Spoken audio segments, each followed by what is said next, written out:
লা ইলাহা ইল্লাল্লাহ মুহাম্মাদুর রাসূলুল্লাহ। কোনো খালিক নেই তুমি ছাড়া, কোনো মালিক নেই তুমি ছাড়া, কোনো মাবুদ নেই তুমি ছাড়া, কোনো মাশুক নেই তুমি ছাড়া।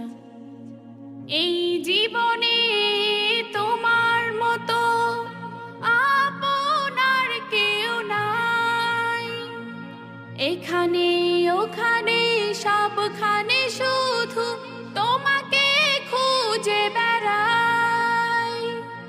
তোমার ফিকিরে মন হয় উতলা, লা ইলাহা